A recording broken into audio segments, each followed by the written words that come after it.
We will see in this video how we can identify the different types of innovation and how we can adapt our method and the tools to make these different type of innovations being successful.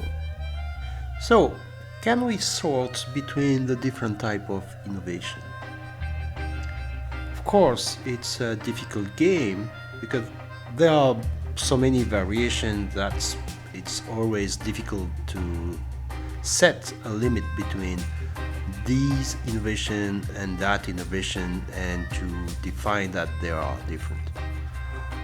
However, trying to identify the main types of innovation will help us to define which tools and methods we should better use. So, with these restrictions in mind, let's try to identify actually roughly 3 types of innovation. For the 3 types of innovation, and as I said before, of course, in real life, things are always more subtle. First, we can identify that you have a solution, but you don't know which problem you should apply it to. Or maybe you have already a commercial solution with a market and this solution needs improvement. Or, last option, you have a problem, there's a problem somewhere. There are customers, users who wish there could be a solution to this problem. And nobody has been able to provide a solution to this problem yet. So you have a problem and you look for a solution. So let's look at the first option. You have a solution, but you don't know which problem you should apply it to.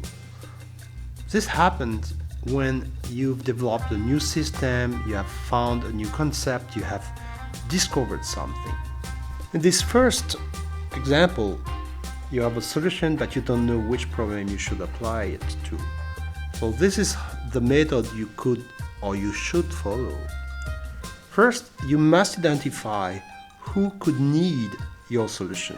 It means that you have to be very, very careful because your first move will be to find so many different domains, markets, potential users that could virtually use your solution. And what you have to do is actually to see who could be your first user, who would be what we defined in other presentation, your customer avatar.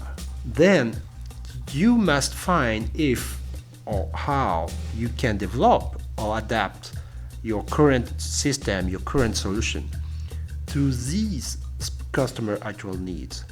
So be careful. It's never the customer that must adapt to your solution. It's always your solution that must adapt to the customer.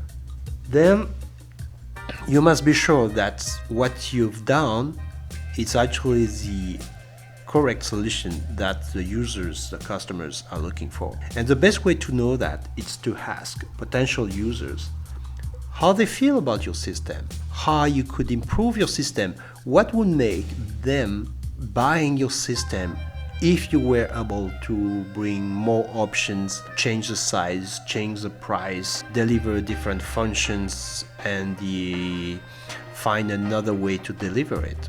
And you will adapt your system according to the user's feedback, and you go back to item 4. That means then you go back to the users and you still have them, okay, this is a new version, this is version 2 of our system.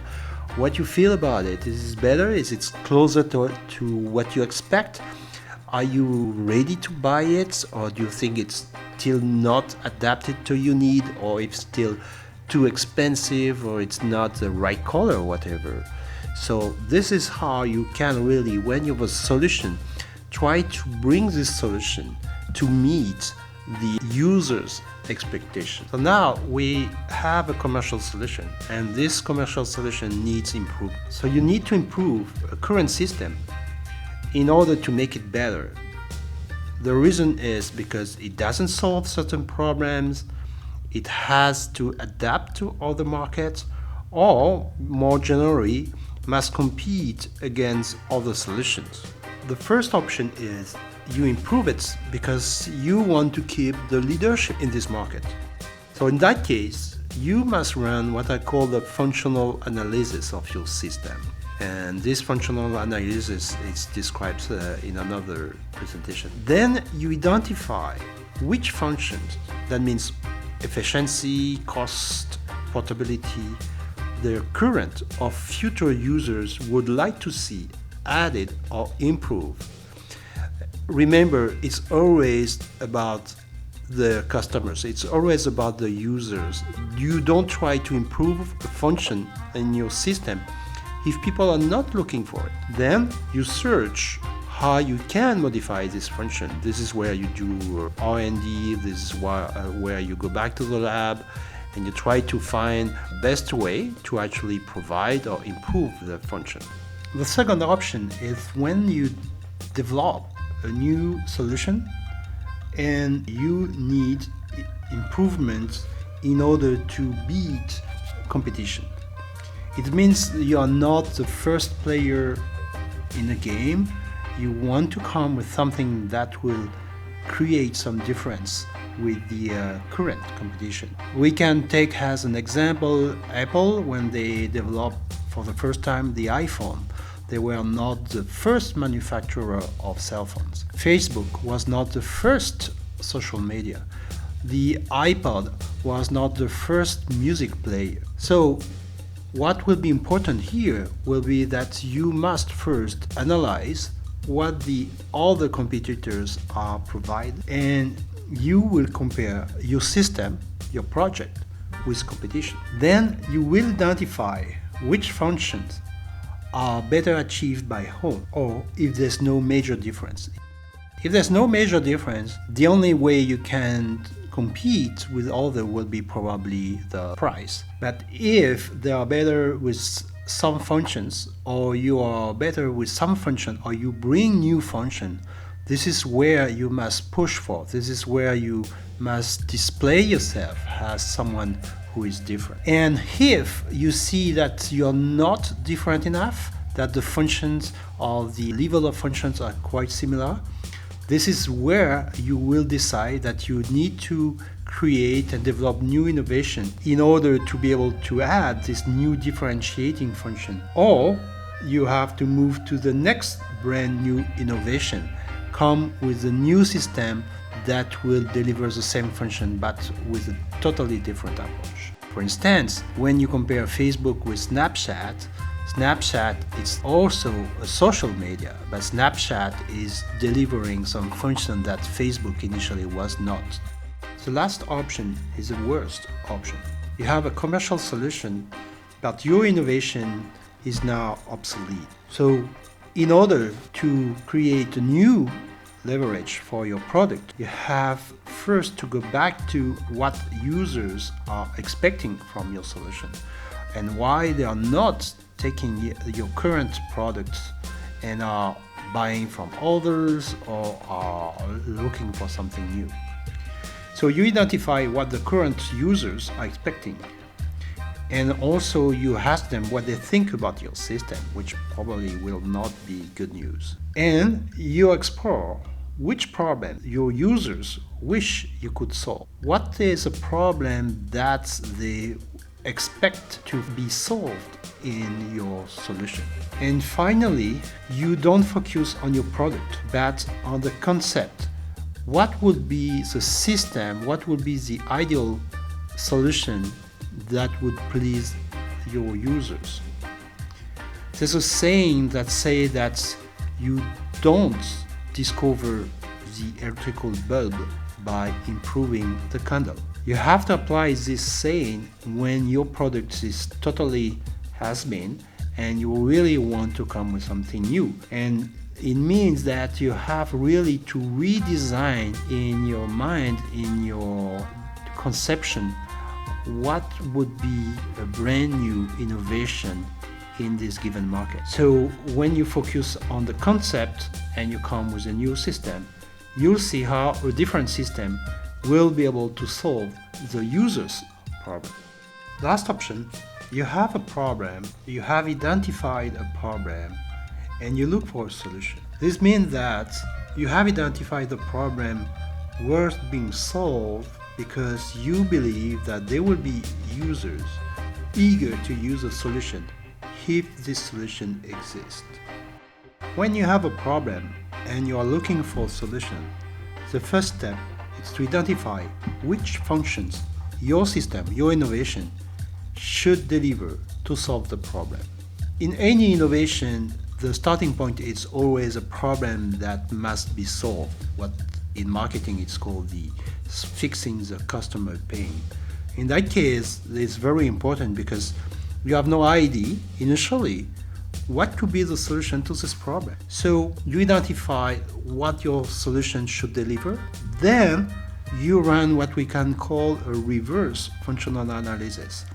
A reverse functional analysis is a mind process when you start from the function the system should deliver back to the property that the components of the system should possess to deliver this function. And so, if the solution is at the technology level, you must identify which component can deliver these functions. And finally, you will try to find out how you can combine these components in a single system. We can summarize the three types of innovation we described previously. If you have a solution and the question is, what's the problem? Then first, identify your customer avatar. Identify people eager to buy your solution at the first place. Then, find out how to adapt your solution to the customer expectation. Remember, it's never the customer that must adapt to your innovation, it's always your innovation that must adapt to the customer. If you have a commercial solution, but this commercial solution needs improvement, identify the function in your system that could be improved to make a difference with competition, or function that should be added for the same goal, make difference with competition. Or if your system is totally obsolete, move to a brand new concept that will bring the new generation, the new solution to the market. If you have identified a problem but you have no solution, you analyze the problem and identify which functions, that means combination of functions, would be required to deliver the solution to this problem. Then you will define the components able to deliver the function that you listed, and you see how or if they can be combined. To conclude, innovation is when a solution finds users, or when users find a solution. On the innovation path, users' expectation must always be examined. And depending on the type of innovation that we listed, you will follow different paths. Don't forget that innovation is based on method, but also on creativity. This is how you will find the solution that nobody had thought about before. So don't sacrifice creativity to method. And finally, you always must remember that innovation is about opportunities, ideas, hidden challenges, and of course road bumps. So even if a method helps to organize the path, don't stick to the plan if new opportunity happened. New opportunity could be a new person in a team with new expertise, could be a new material that did not exist, could be a new investor or potential customer who wants you to develop this innovation not for the initial market but for a new market. So you have to be ready to change and adapt almost every day to follow actually the flow of news and discoveries and problems that will come as you try to develop this innovation.